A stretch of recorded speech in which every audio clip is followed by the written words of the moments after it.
Bonjour. Au moment où nos parlementaires s'étripent autour d'un introuvable budget, et quoi que vous en pensiez par ailleurs, voici un rappel biblique selon lequel ce n'est pas une bonne idée que de chercher à augmenter à tout prix les recettes. Que votre conduite ne soit pas inspirée par l'amour de l'argent.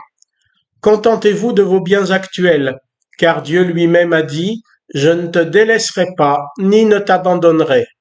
C'est pourquoi nous pouvons dire avec courage, le Seigneur est mon secours, je n'aurai pas de crainte, que peut me faire un homme? Bien sûr, je n'en tirerai pas d'autres enseignements politiques, ce n'est pas le but de ce moment partagé. Mais le texte permet tout d'abord une prise de conscience. Nous voulons toujours plus, quelle que soit notre situation de départ. Nous y avons des tas de bonnes raisons, nous pouvons alléguer des tas de besoins, depuis celui de se faire plaisir jusqu'à des nécessités impérieuses pour nous ou pour les nôtres. Le texte nous dévoile une autre raison, l'amour de l'argent. C'est le mirage que Mammon, la richesse divinisée, met devant nos yeux et nos cœurs. Tel est le premier enseignement de ces versets bibliques. Ouvrons les yeux sur notre vraie motivation. Ne nous berçons pas d'illusions sur nous-mêmes et sur nos besoins réels. Serait-ce que nous n'aurions pas de besoin? Qui oserait le prétendre? Mais le texte propose une alternative à la recherche par soi-même de notre toujours plus. Il propose de faire confiance à Dieu.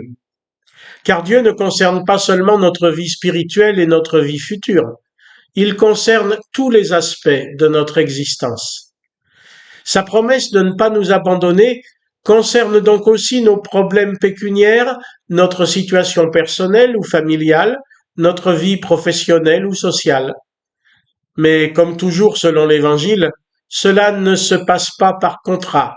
Il ne s'engage pas à cause de mon action, je n'ai rien d'autre à faire qu'à lui faire confiance. Sa grâce paternelle, bienveillante, agit pour moi sans que j'en sois digne.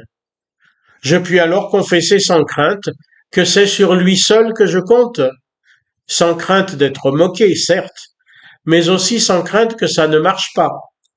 Mais il y a aussi une autre crainte, et là encore, le texte me révèle à moi-même. C'est que si je veux toujours plus, c'est par crainte des autres, par crainte d'être attaqué, amoindri, par crainte d'être doublé, recalé. Je dois maintenir et défendre mon rang. Mais non, dit Dieu. Les hiérarchies humaines, sociales, Dieu n'en a rien à faire.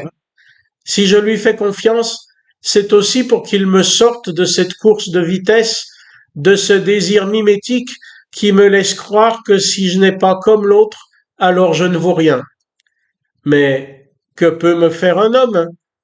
Je suis dans la main de Dieu, et mon identité est en lui, en personne d'autre, en rien d'autre.